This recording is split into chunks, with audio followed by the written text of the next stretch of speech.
Di sini Habib Rizik curhat bagi para pembencinya. Kalian dengarkan bahwa semua itu akan mudah hilang.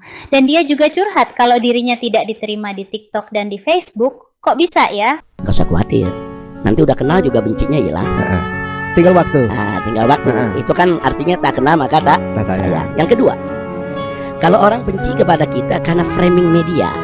Kan ada media-media yang anti dengan perjuangan dakwah terus memframing, iya kan? Ya kan gitu, Beb. Ada antumnya dikit itu hilang tuh. Pasti.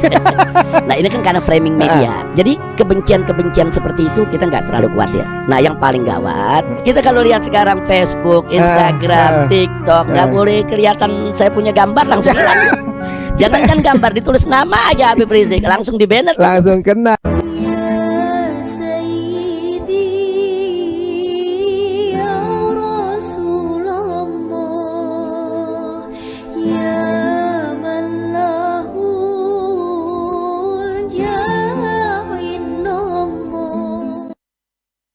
Bismillahirrahmanirrahim. Assalamualaikum warahmatullahi wabarakatuh. Melihat ini kita dalam kehidupan sehari-hari ya. Jadi kalau ada kebencian orang terhadap kita atau pandangan yang negatif kepada kita, ini kan kita mesti pelajari dulu latar belakangnya atau sebabnya kenapa. Jadi kalau ada orang benci kepada kita karena belum kenal, nggak usah khawatir. Nanti udah kenal juga bencinya hilang. Tinggal waktu. Tinggal waktu. Itu kan artinya tak kenal maka tak sayang. Yang kedua, kalau orang benci kepada kita karena framing media.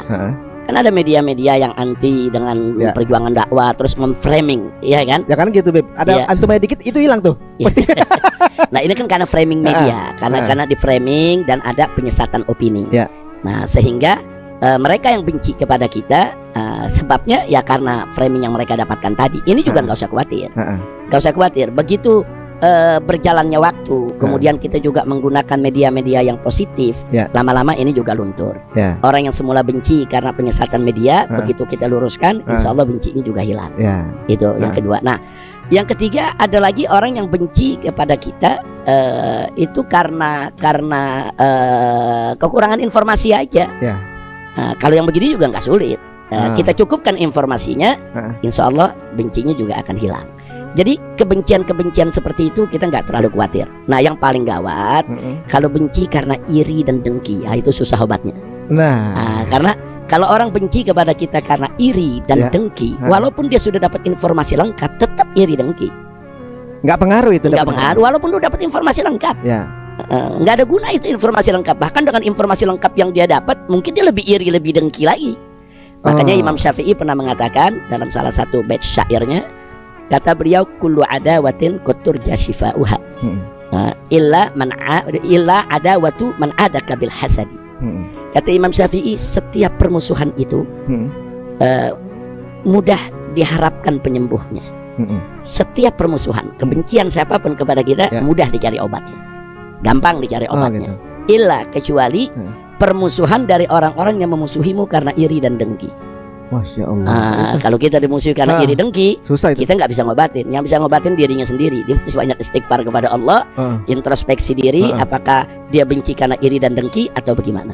Nah, makanya Mas Ari dan kawan-kawan semua yang mendengarkan ini, yuk kita buang tuh iri dengki dari diri kita. Karena kalau itu udah ada di diri kita, kita tidak akan pernah bisa objektif lagi menilai orang lain yang kita benci. Benar juga. Singkirkan itu. Kita kalau mau berusaha menilai dengan objektif, kumpulkan semua informasi yang ada, informasi yang plus, informasi yang positif, yang negatif, nanti kita nilai. Dan jangan sekali-kali menilai seseorang berdasarkan informasi yang belum teruji. Karena kan sekarang ini zaman hoax ya. Ini zaman berita-berita fitnah, dusta, bohong. Nah, jangan sampai kita jadi korban hoax. Kadang-kadang video cuma seberapa detik udah kita bisa judgement nih. Gitu. Padahal kadang-kadang video kan bisa mereka potong-potong. Dan itu saya alami. Ceramah-ceramah saya yang 1 jam dipotong jadi 5 menit di bagian-bagian yang bisa memuaskan para pembenci tadi. Dapat bahan. Dapat bahan. Takbir. Presiden goblok. Udah menteri agamanya saudara sesat, kurang ajar, korinya dajjal, istananya menjadi istana iblis. Waduh. Kita kalau lihat sekarang Facebook, Instagram, TikTok, nggak boleh kelihatan saya punya gambar langsung hilang. Jangankan gambar, ditulis nama aja Habib Rizik langsung di-banner. Langsung kena. Ya, jadi kita dulu maupun sekarang bagi para juru dakwah seperti saya ya sebagai ustadz juru dakwah tetap harus memposisikan diri sebagai juru dakwah yang berdakwah dan selalu menegakkan amar ma'ruf nahi munkar. Sehingga bagi kita baik zaman dulu maupun sekarang sulit ataupun gampang ya bagi kita sama aja. Sama aja. Artinya kita punya media-media lain kok yang bisa kita manfaatkan. Contoh sepanjang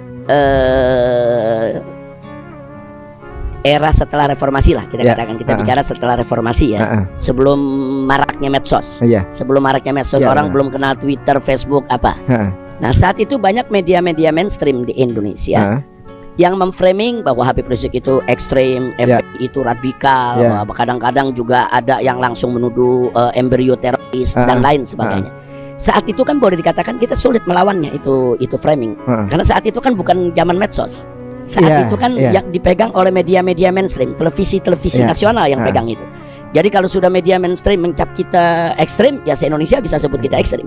Dan saat itu kemampuan kita untuk menjawab lewat media itu memang agak sulit, kecil. Tapi jangan lupa bahwa kita kan juga punya mimbar. Mimbar itu kan dihadiri oleh ribuan orang, kadang-kadang ratusan ribu orang.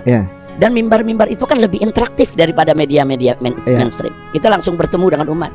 Kita langsung duduk di tempat yang sama dengan umat. Nah ternyata itu dulu sangat efektif untuk menangkal fitnah-fitnah tersebut. Jadi kita tidak punya media elektronik, tapi kita punya media mimbar. Kita punya media pengajian, dan kita punya media organisasi yang punya cabang-cabang di seluruh provinsi.